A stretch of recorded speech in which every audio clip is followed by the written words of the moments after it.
नमस्कार, कैसे हैं आप। आज हम पढ़ेंगे माध्य निकालना, मीन निकालना। मीन कैसे निकालते हैं, माध्य कैसे निकालते हैं। कोई भी क्वेश्चन दिया हो उसका माध्य कैसे निकाला जाता है। आपके सामने है माध्य। माध्य मान लीजिए ऐसा पेपर में आपको दे देगा, ठीक है, कहीं भी आपको ऐसा लिख के दे देगा, आपको इस चार्ट में बना लेना है ऐसे करके। उसके बाद क्या करना है, हमें सॉल्व करना है। तो सॉल्व करने का पहला प्रोसेस क्या है, माध्य का फॉर्मूला जानते हैं, sigma f x upon n होता है, ठीक है। हमें एफ एक्स की वैल्यू चाहिए और एन की वैल्यू चाहिए।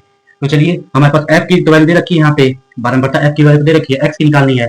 फिर इन दोनों का मल्टीप्लाई करके एफ एक्स की वैल्यू निकाल लेनी है। तो क्या करेंगे, चलिए पहले इस चार्ट में एक्स की वैल्यू निकालते हैं। एक्स की वैल्यू कैसे निकालेंगे, आप यहाँ देख रहे हैं 0 से 10 को जोड़ने पे, 0 और 10 को जोड़ने पे 10 होगा, 10 का आधा कितना होगा आपका 5 होगा, ठीक है।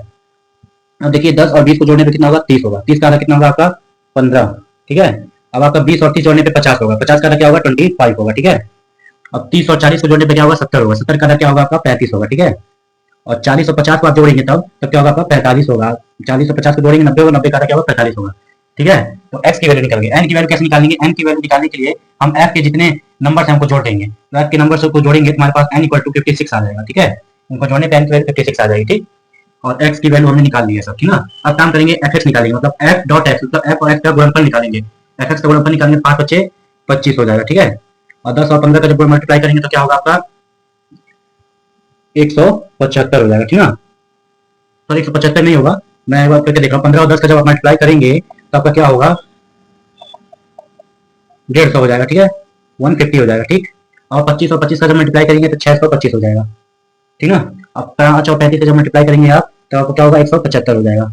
और 11 और 45 का जब मल्टीप्लाई करेंगे तो आपको क्या होगा 495 हो जाएगा, ठीक है। अब देखिए हमारे पास सिग्मा एफ एक्स की वैल्यू आ गई यहाँ पे, और एन की वैल्यू यहाँ पे आ गई, ठीक है। इन वैल्यूज को उठा के हम इस पे पुट करेंगे और डिवाइड कर देंगे। सिग्मा एफ एक्स की वैल्यू क्या होगी, पहले इसको जोड़ेंगे ना, सिग्मा एफ एक्स को हम जोड़ेंगे तो क्या होगा टोटल हमारे पास 1470 हो जाएगा। इनको जब ऐड करेंगे 1470 हो जाएगा, इनको ऐड करेंगे सिग्मा एफ एक्स को तो 1470 हो जाएगा।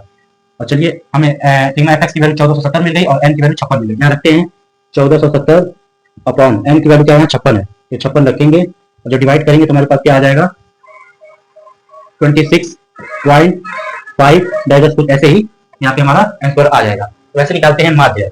कुछ नहीं करना, फॉर्मूला याद हो, आप आपको एक्स दिया रहेगा, आपको एक्स निकालना है, फिर दोनों का मल्टीप्लाई कर देना है, सिग्मा एफ एक्स वैल्यू मिल जाएगी। और एन की जब वैल्यू निकालनी है तो एफ के जितने नंबर होंगे टोटल कर देंगे, जोड़ देंगे, तो एन की वैल्यू निकल जाएगी। इन दोनों को उठा के फॉर्मूले पुट कर देंगे, आपका आंसर आ जाएगा, माध्य ऐसे निकल जाएगा। तो प्लीज लाइक और सब्सक्राइब जरूर करिए, क्योंकि लाइक और सब्सक्राइब हो नहीं रहा है चैनल, ना व्यूज जा रहा है, ना लाइक जा रहा है, ना फॉलो जा रहा है, ना सब्सक्राइब जा रहा है। प्लीज लाइक एंड सब्सक्राइब और फॉलो करिए। मिलते हैं नेक्स्ट लेक्चर में, माध्यिका कैसे निकालते हैं, मीडियन कैसे निकालते हैं। और ये हमारा लास्ट चैप्टर है अब इस पूरे क्लास 10th का। इसके बाद हम स्टार्ट करने वाले हैं नया बैच क्लास 12th का। तो थैंक्स अ लॉट।